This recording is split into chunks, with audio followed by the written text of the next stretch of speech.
Assalamualaikum warahmatullahi wabarakatuh. Apa kabar bunda-bunda semua yang disayang Allah? Alhamdulillah. Hari ini saya coba untuk menjelaskan beberapa ketentuan dalam hal kita membaca Al-Quran. Ini pun saya dapatkan hasil dari daurah di Pekanbaru, bahwa ternyata kita untuk bisa menjadi orang yang bisa membacakan ayat suci Al-Quran atau huruf hijaiyah, kita ternyata memang harus bersanad.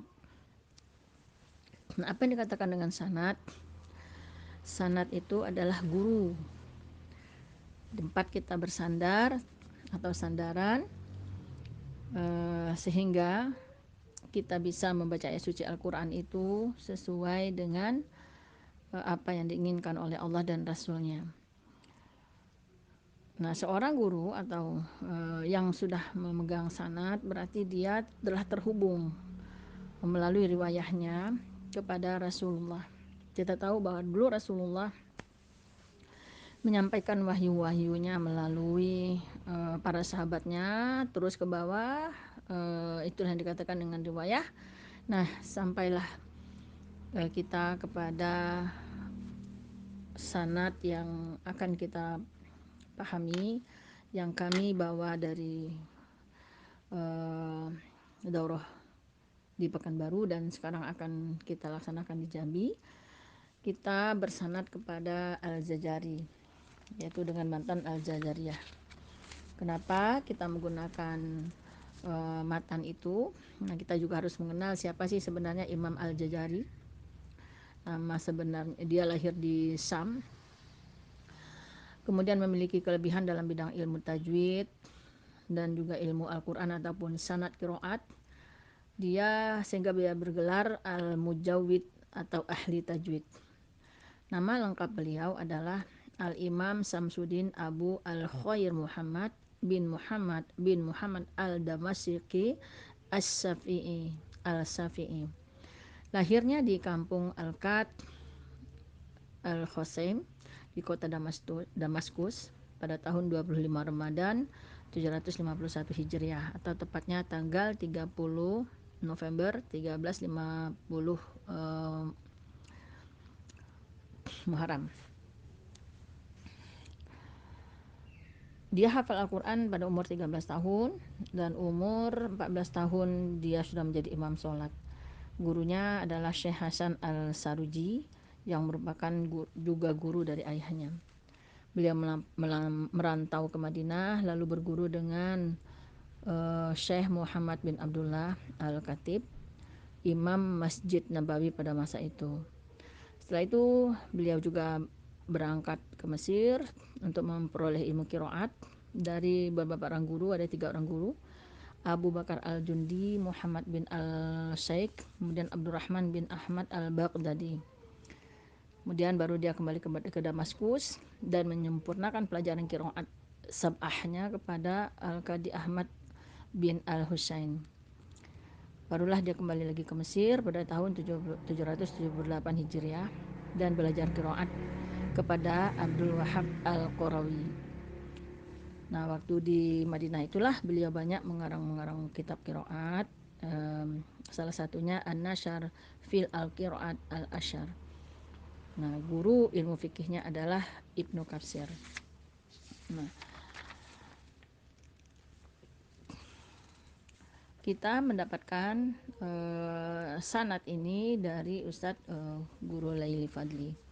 Nah, itulah sebabnya kenapa kita harus bersanad, artinya kita harus mempunyai sandaran atau tempat bersandar, ya, atau seorang guru lah. Yang selama ini kalau kita di Indonesia, ya termasuklah saya sendiri, merasa sudah benar bacaan huruf-huruf hijaiyah yang kita lafazkan setiap hari. Ternyata apa yang kita lafazkan setiap hari itu benar secara bahasa Arab versi Indonesianya. Tapi dalam bahasa Arab versi Arab itu sebenarnya belum tepat atau belum sempurna harakatnya, mahrijul hurufnya, kemudian sifatul hurufnya belum begitu tepat. Nah, kalau kita ingin membaca Al-Quran, artinya kita ingin menyampaikan pesan kita kepada Allah, kita haruslah mempunyai adab. Sebagaimana kita akan ketemu dengan kepala sekolah kita misalnya, atau ingin ketemu dengan bupati misalnya, ataupun ingin ketemu dengan presiden misalnya, kita juga harus beradab. Nah, begitu juga untuk membaca Al-Quran, untuk menyampaikan semua keinginan kita melalui Al-Quran ini kepada Allah, maka bacaan Al-Quran yang kita baca ini haruslah dengan cara yang Allah suka. Itulah artinya supaya kita punya adab untuk membaca Quran dengan Allah, menyampaikan apa yang ada di dalam Quran kepada Allah. Menurut Syekh Muhaimin dari Malaysia, ada beberapa ketentuan yang harus kita pahami untuk kita bisa membaca Al-Quran. Yang pertama tadi sudah dikatakan bahwa kita membaca Al-Quran itu haruslah sesuai dengan cara Allah, dengan cara yang Allah suka. Apa yang Allah suka? Allah itu suka kalau kita membaca Al-Quran itu secara tartil. Ya, sebagaimana ditetapkan di dalam surat Al-Muzammil ayat 4 ya. Bacalah Al-Quran itu dengan tartil. Warattilil Qur'ana tartila. Apa yang dikatakan dengan tartil? Artinya harus dengan bertajwid. Nah, jadi untuk bisa sampai ke situ, adab kita membaca Al-Quran ini, kita harus ada beberapa hal yang harus kita pahami, harus kita ikuti agar sampai kita kepada apa yang Allah suka tadi. Pertama, dalam kita beradab kepada Allah ini, kita harus beradab kepada Allah. Artinya kita membaca Al-Quran itu harus ikhlas. Ikhlas hanya karena Allah. Jadi nggak ada orang yang baca Quran itu dengan terpaksa atau asal-asalan. Tapi kita harus memang betul-betul kita ikhlas karena Allah. Ya, supaya kita beradab kepada Allah itu. Yang kedua, kita harus mempunyai waktu luang, ya, astafhiyah. Nah, dalam hal ini tentu ada pengorbanan dalam hal waktu, kemudian dalam tenaga kita, kemudian kelapangan dari waktu itu. Artinya kita harus siapkan waktu khusus untuk membaca Al-Quran ini. Jadi jangan cuma asal-asalan, kapan-kapan suka, kapan-kapan kita mau, itu saja kita melaksanakan membaca Al-Quran. Tapi kita harus mempunyai waktu luang. Ini yang dikatakan dengan at-tafhiyah. Yang ketiga, haruslah dengan bersungguh-sungguh, al-ijtihad. Jangan bacanya itu sesuka hati kita, tapi harus sungguh-sungguh, betul-betul kita untuk belajar Al-Quran. Ya, betul-betul kita harus bisa membaca Al-Quran. Nah, yang keempat adalah as-sabar, artinya harus bersabar. Karena tidak mungkin kita bisa memahami bacaan Al-Quran ini kalau kita tidak sabar. Ya, karena memang harus kita pelajari dengan sabar. Yang kelima adalah secara terus-menerus. Al-mulajamah, istiqomah, ya, sampai akhir hayat kita. Kita harus membaca Al-Quran ini secara terus-menerus, jangan berhenti. Kalau berhenti nanti lupa lagi. Maka kita harus terus-menerus, ya. Memang hal ini tidak mudah, ya, tidak mudah sehingga kita langsung bisa membaca Al-Quran itu. Penuh perjuangan, ya.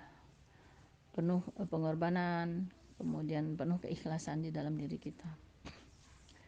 Nah, itu adab kita membaca Al-Quran. Yang kedua adalah harus punya syarah yang benar, ya. Bagaimana supaya kita bisa mencapai membaca dengan syarah yang benar itu, ya dengan banyak sekali kita mendengar, dengan banyak kita bertalaki kepada banyak guru, ya jangan hanya kita sendiri, ya bertalaki antara murid dengan gurunya. Nah, kita harus banyak sekali membaca dan bertalaki kepada sekian banyak guru sehingga dia tahu bacaan kita itu sudah benar atau tidak. Dan itu pun harus secara terus menerus kita membaca Al-Quran itu. Kalau kita sudah tinggal lagi atau mulai malas, ya nanti hilang lagi bacaan kita. Jadi memang harus terus menerus sampai kita mati. Nah, kenapa harus bertajwid? Ya, karena harus bertajwid itu artinya tujuan kita memahami tajwid itu yang pertama sekali adalah membetulkan bacaan kita, baik dari segi mahraj hurufnya, sifatul hurufnya, ataupun tentang harakat-harakat, kesempurnaan harakat daripada huruf-huruf yang kita baca. Kemudian membaguskan bacaan kita. Jadi kalau memang sudah benar ya sifatul huruf kita, mahraj huruf kita, maka kita lebih enak membaca itu jauh lebih bagus. Nah, itu kenapa kita harus bertajwid.